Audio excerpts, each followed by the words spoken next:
Ah, the Commodore 64, the golden age of gaming, or was it? For every gem like The Last Ninja or Maniac Mansion, there are a few, well, let's just say, mysterious choices that left us wondering who thought this was a good idea. From graphics that looked like they were drawn by a blindfolded octopus, to gameplay so confusing it could be rivaled by the plot of Inception. I am Professor Retro, and we're diving deep into 10 of the worst Commodore 64 games ever made.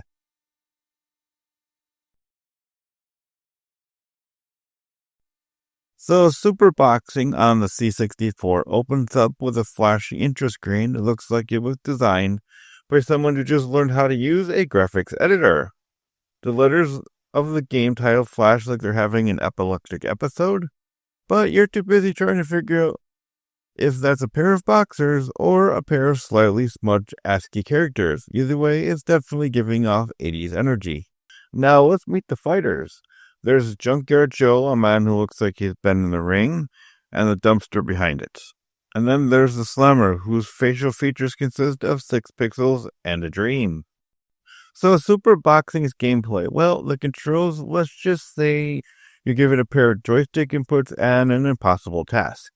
You can punch, dodge, and, well, sometimes you can just stand there and hope the game lets you do something. Punching, well, that's a mixed bag. Imagine you're trying to throw a punch while your hand is asleep. That's what it feels like, slow, clunky, and completely dependent on whether the game decides you actually want to hit the guy in front of you or just the air to your left. Now, the strategy in Super Boxing is rather simple. You mash the punch button, avoid getting hit, and hope you land a lucky hit that somehow, against all logic apparently, causes the other guy to just, fall down. Seriously, this guy takes a hit, his head goes poof into the air like he's been hit by an invisible uppercut from a ghost. As for the graphics, well, let's just say it's 8-bit through and through. The guys look like they've been through an acid trip of pixelation. The only thing that's getting a workout here are the pixels themselves, stretching and squashing in ways I didn't even know were possible. So is Super Boxing a knockout in the sense that you'll be knocked out from the sheer absurdity of it all? Well, yeah. Or maybe.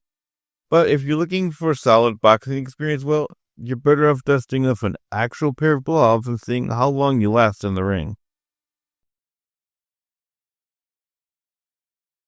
Alright, so right off the bat, you're going to buy, what is that? Is that supposed to be the A-Team van, or did the C64 just have a stroke? The A-Team is known for explosive action, intense strategy, and teamwork, which means, of course, this game is a basic side-scrolling shooter with absolutely none of that. Just like in the show, remember when B.A. Baraka slowly let bullets at enemies and they took 5 minutes to hit their target? Classic.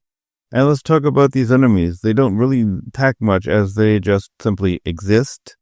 Just kind of float around like they're lost in the mall. And these graphics, well, look at that.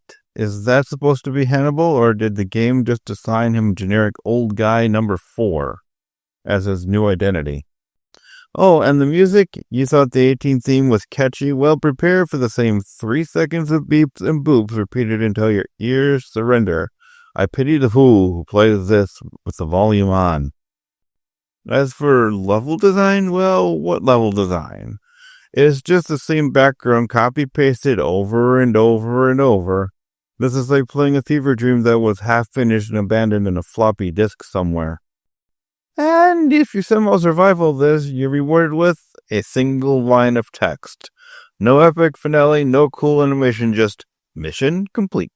That's it. No explosions, no witty one-liners, nothing. I'd rather be thrown in a van and force-fed bad milk than sit through this again.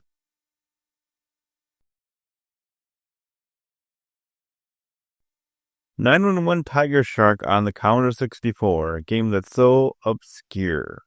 I had to double check if it was a fever dream from a Saturday morning cartoon about underwater police officers. Spoiler alert, it's not. It's a flight sim. Well, sort of. A wild ride of a flight sim with questionable graphics, even more questionable physics, and a soundtrack that sounds like someone's trying to make a 911 call on a broken payphone. So let's check this out. So 911 Tiger Shark begins with you in the cockpit of what can only be described as a flying brick. It's a classic, you are the hero setup, except you're not really sure why or what you're supposed to be doing here. You know what they say, if it flies, it'll eventually crash, and that's a promise this game keeps repeatedly. You're immediately tasked with protecting something, though it's not entirely clear what, or protect it from whom.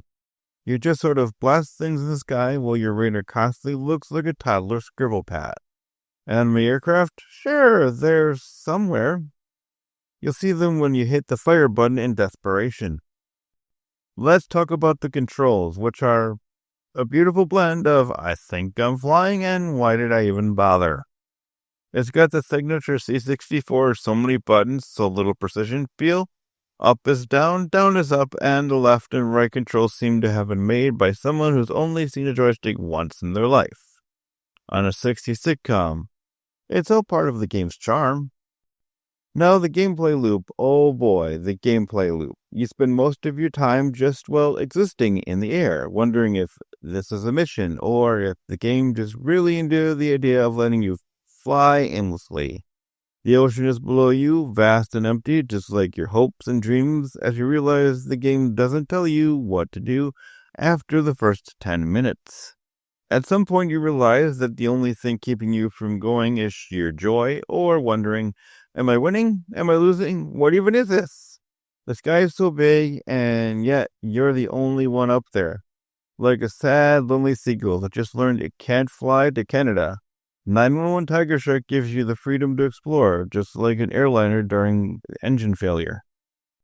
Let's not forget the soundtrack, which is a cacophony of beeps, blips, and occasional whooshes. It's the kind of music that makes you want to reach for the volume knob, but then you realize, wait, this is 1986, and you don't even have a volume knob on a C64. You're stuck with it, pal. Would I recommend 911 Tiger Shark? Well, let's put it this way. If you're looking for a game that makes you appreciate every other flight sim ever made, then congratulations. 911 Tiger Shark has you covered.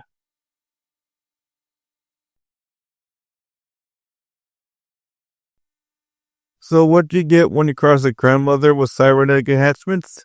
Apparently, Bionic Granny, released in 1987.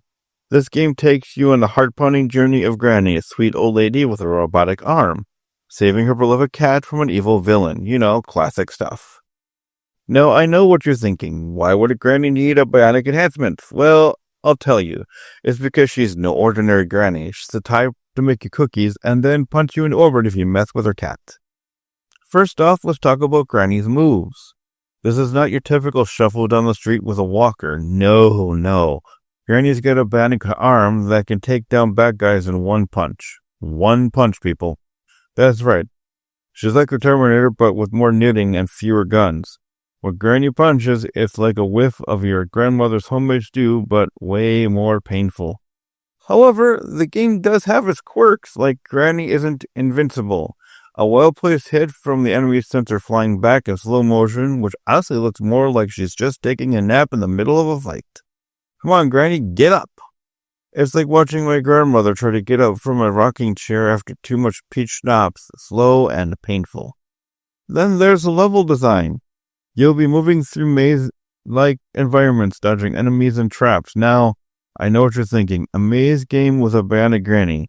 Is this Pac-Man with dentures? And well, yes! That's kind of what it feels like, but with more punching and less eating pellets. In fact, the only thing that gets eaten in this game is your patience. Then we have the bosses. Oh, the bosses. I don't know who thought it was a good idea to give a bunch of bad guys with questionable fashion choices the job of taking down Granny, but there we are. The battles are awkward, clunky, and feel like they were designed by someone who had no idea how to code an engaging fight scene. But hey, at least Granny's got a bionic arm, just don't expect her to dodge anything. So here's the thing about Bionic Granny. The concept is brilliant in its absurdity, but the execution, well, let's just say you'll be asking why more than wow. The game has a unique charm to it, but it's also frustrating. It's like trying to teach your grandma how to use an iPad. She'll get there eventually, but first you have to convince her it's not a toaster. Chuck Norris, the man, the myth, the legend, the only man who could roundhouse kick a computer into submission. But today we're not talking about the man himself. Oh no. We're talking about Chuck Norris sidekicks on the C64. And let me tell you, this game as well, it's something. First off, let's talk about the title screen, a bold proclamation of Chuck Norris sidekicks. The only thing more macho than this title is if it were written in all caps and painted in a trucker's leather jacket, but then the music hits. It's like if a synthesizer had an identity crisis. It's supposed to be heroic, but it sounds like a drunk robot trying to play the theme of Rocky.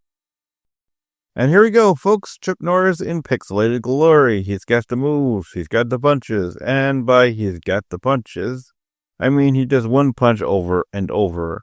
Like the computer's trying to run a fast food drive-thru. You punch the bad guys, fall over, no questions asked. Now, don't get me wrong, the game tries. It really does. You get your obligatory sidekick, because what's Chuck Norris' game without an equally tough, slightly less iconic character alongside him? It's like Batman and Robin, except if Robin had no discernible personality and permanently concerned expression. Look at this guy, ladies and gentlemen. This is a sidekick. He's there. He jumps around like he's auditioning for a role on Jump Rope the game. His biggest contribution, running in the background while Chuck Norris does the heavy lifting. Talk about the true sidekick experience. The enemies, well, let's just say the bad guys seem like they were designed using leftover pixels from other games. You get a guy who looks like a weathered toaster, and another one who, honestly, I'm not sure if it's a bad guy or just a guy who really wanted a snack. He's just standing there, maybe he's waiting for Chuck Norris to roundhouse him into the next week. The gameplay mechanics, oh boy. So you press a button, Chuck Norris throws a punch, and the world quakes in fear. And then you keep doing it, over and over. It's like a karate movie, but without the plot or the satisfaction of seeing someone get knocked out. Instead, you live wondering, is this it? Am I supposed to feel something? Platforming is another key part of Chuck Norris sidekicks, and by key part I mean part of the game that feels like the C64's idea of a sick joke. One wrong jump and your sidekick can drop into the bottomless pit only to climb back up to give you a high five. Because, really, the sidekick does nothing but show up, doesn't he? Now let's talk about difficulty. At first, this game seems like a piece of cake. You can handle a few punchy bad guys. You're thinking, Chuck Norris, I am ready for you. But then, out of nowhere, bam, the game goes from casually strolling in the park to I just tripped over a rock and I'm lost in the desert. Levels of unfair. 1 minute you're punching your way through bad guys like they owe you money, and the next, you're buried under a pile of enemies with no hope of survival. It's like trying to fight a tornado and losing. The graphics, well, they exist. The C64 could do a lot with its 16-color palette, but it seems like Chuck Norris, he got stuck in a digital version of The Day After Tomorrow. A lot of brown, a lot of gray, and a lot of close enough. But let's be real, Chuck Norris doesn't need good graphics. He's above that.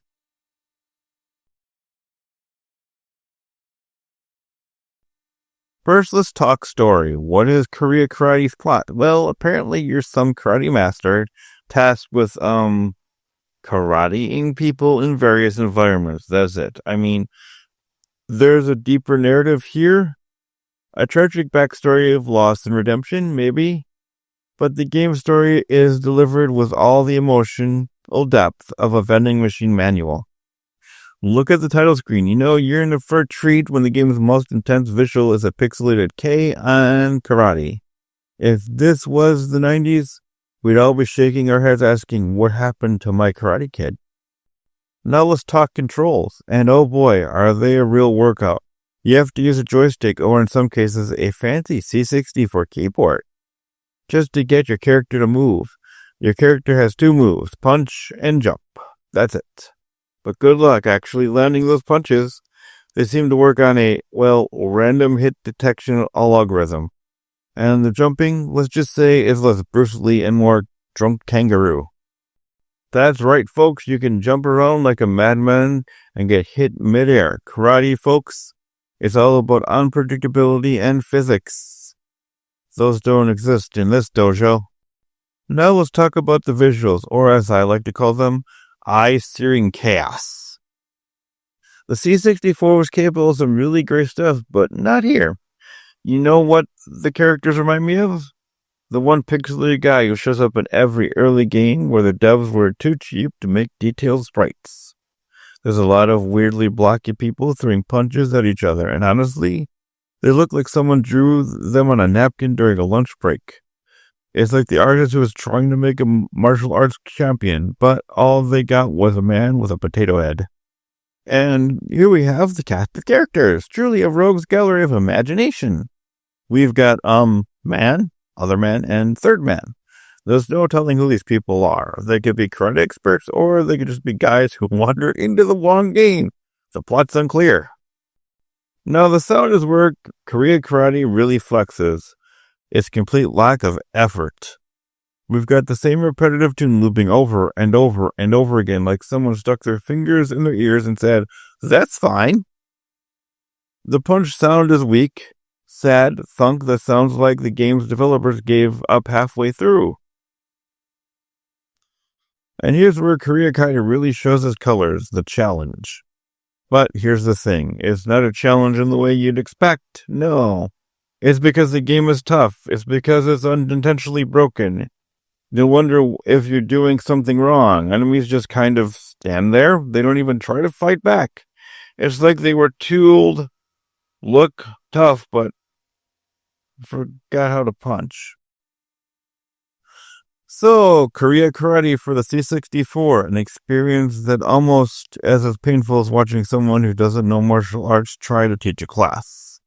But in its own weird way, it's a classic. It's a nostalgic reminder that not every kung fu game has to be good to be memorable. Sometimes the game can be so bad that it becomes its own kind of masterpiece of confusion.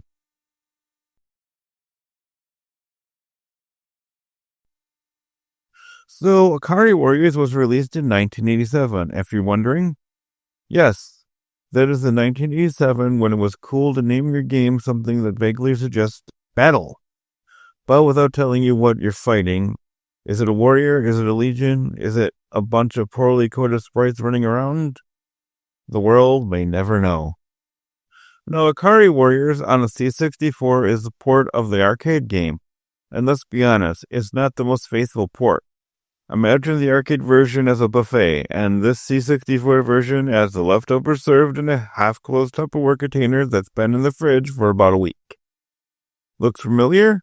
But it's definitely lost some of its magic. Like any classic game of its time, you'll be doing the most important thing possible, moving around and shooting in every direction possible. You often find yourself holding the fire button as if it's a lifeline, hoping your enemies are smarter than the game's AI, because they'll be the only way you can actually make it through the war zone. Seriously, some of the enemies just stand there like they've been hit with a tranquilizer dart. And then there's the helicopter, this thing. It's as frustrating as your aunt trying to explain Instagram to you. You can hop into the chopper and fly around, but getting into it is like trying to fight your shoes on when you're late for work. You're going to crash, and it's going to be hilarious until it's not. And yes, the controls. You'd think they'd be simple, right? It's a top-down shooter, and how hard can that be? Well, apparently very hard. The joystick movement is sluggish, and the shoot button seems to have a mind of its own. Sometimes it feels like your character's throwing grenades when you just want to shoot, and sometimes he's just standing there contemplating life and questioning his existence, probably wondering why he's in this mess. And for some reason, there's an invisible struggle between you and the game's programming. The moment you think you've got a handle on the controls, the game flips the script and throws you into another weird situation. One minute you're fighting enemy soldiers, the next you're inexplicably dodging tanks with the grace of a drunk giraffe. It's like the game wanted to remind you, hey, remember when games were hard? Here's a reminder. And let's talk about those explosions. They're about as satisfying as a balloon popping in your face. There's something oddly charming about those big blocky explosions that make you wonder if they're just the same sound effect over and over again. I mean, look at this. Is that a tank blowing up or just a toaster caught in an existential crisis? I'll give Akari Warriors this. It's got that old school charm, the kind that makes you laugh through the pain. Sure, it's frustrating, it's outdated, and the controls are more swing and play than precision and strike. But there's something nostalgic about it. It's like looking back at your old high school yearbook and thinking, what was I actually thinking? But still, you laugh.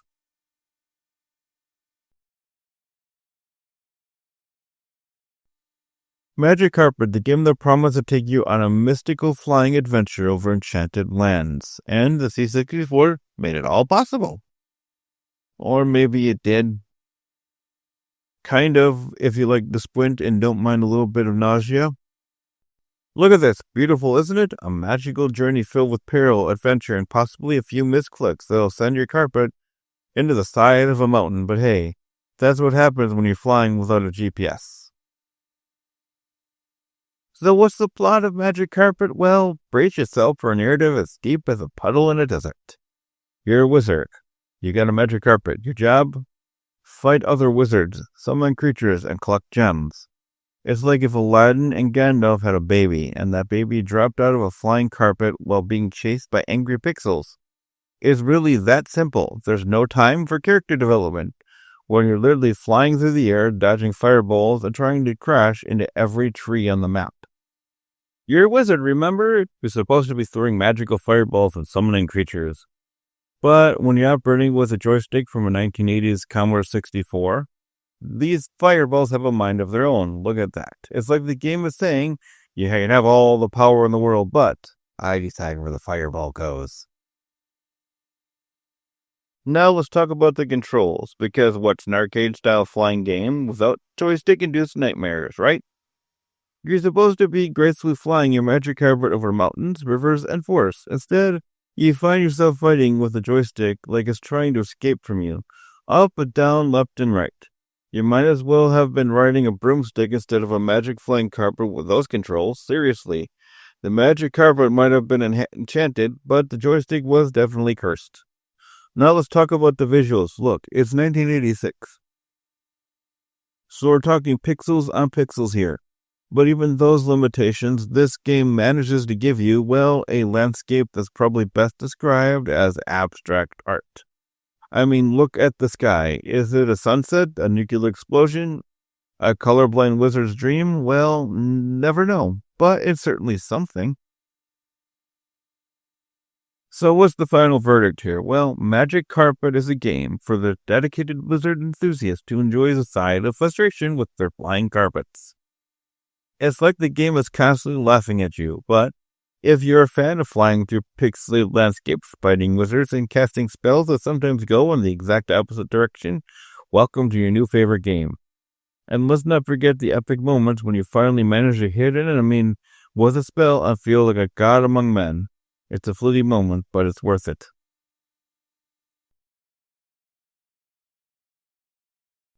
Based on the 1987 movie starring Arnold Schwarzenegger, yes. That movie was a dystopian future, gladiator-style death games, and Arnold dropping one-liners like it's nobody's business. This game, as well, is loosely based on that. The game starts with the concept, escape the deadly televised running event while avoiding a slew of goofy bad guys. Simple, right? Oh, just you wait. So here's the premise, folks. You're Ben Richards, who has somehow ended up in a television death game where the goal is to survive. Your enemies? A bunch of ridiculously themed stalkers who really just look like pixelated blobs with hats.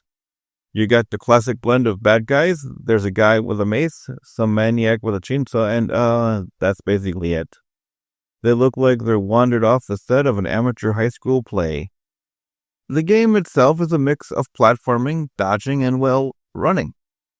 A lot of running. You're constantly zipping through screen after screen while avoiding those stalkers.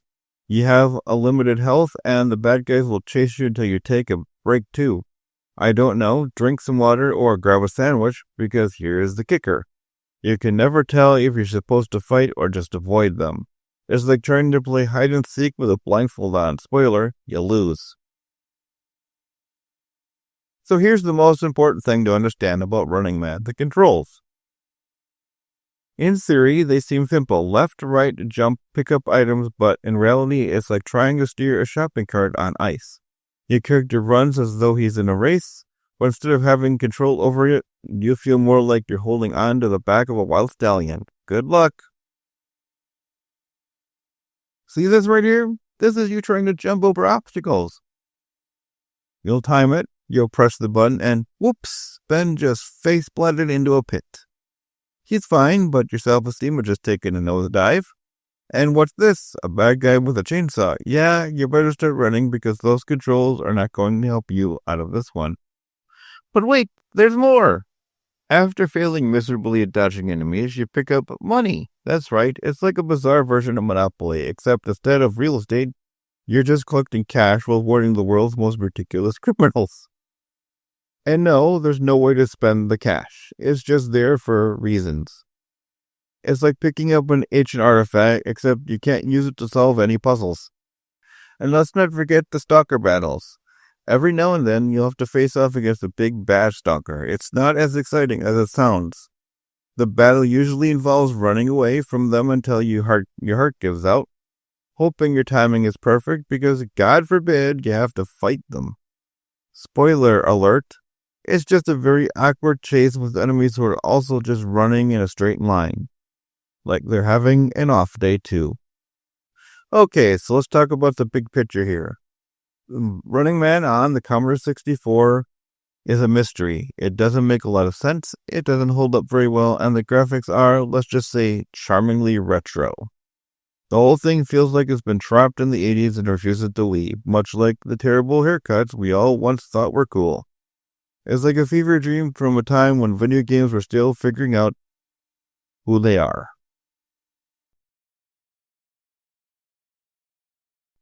Ah, yes, the great Gianna Sisters 3. You know, when you think of classic platformers on the C64, you immediately think of Mario, Donkey Kong, and, Gianna Sisters?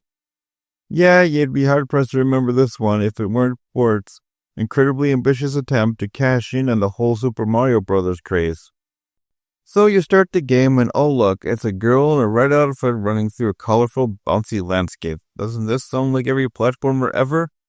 Well, buckle up, folks, because Gianna's journey through this world is about as smooth as a Tetris game being played with oven mitts. The first obstacle in the Great Gianna Sisters 3 is gravity.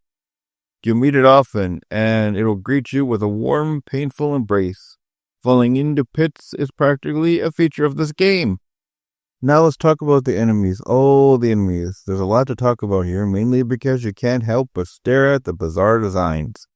You get flying heads, bouncing jelly beans, and even a suspiciously large cactus. It's like they've raided a kindergarten's art class for inspiration.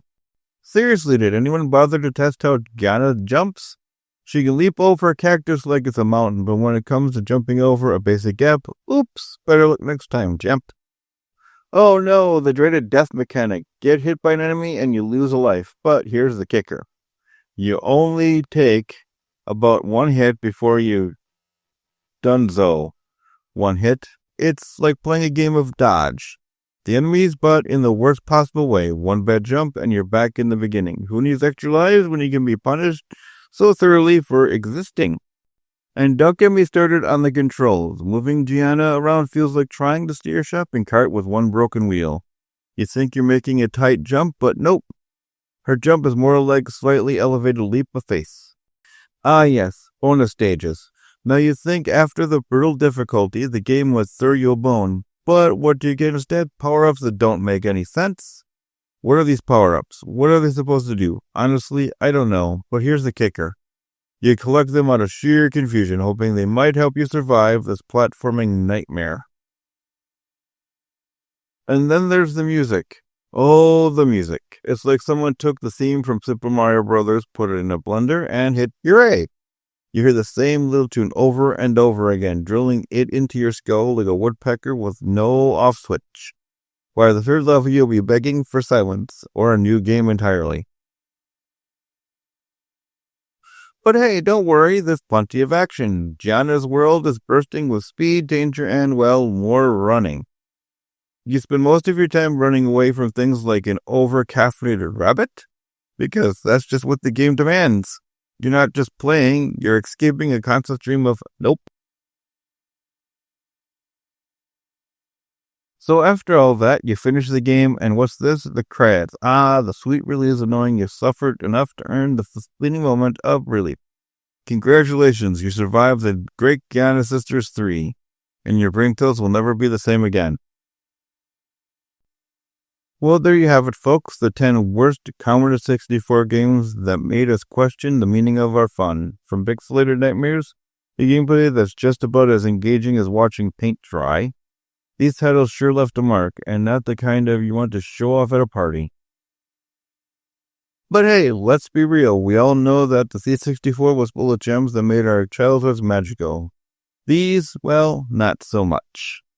It's like going to a fancy dinner and getting served a plate of mushy peas with a side of disappointment. But at least the mushy peas were free, right? So, if you like this trip through retro gaming misery, don't forget to hit the like button, subscribe, and let me know in the comments which game made you question your life choices. And remember, just because it's retro doesn't mean it's good. Keep those rose-colored glasses on, but maybe take them off when you're playing these disasters.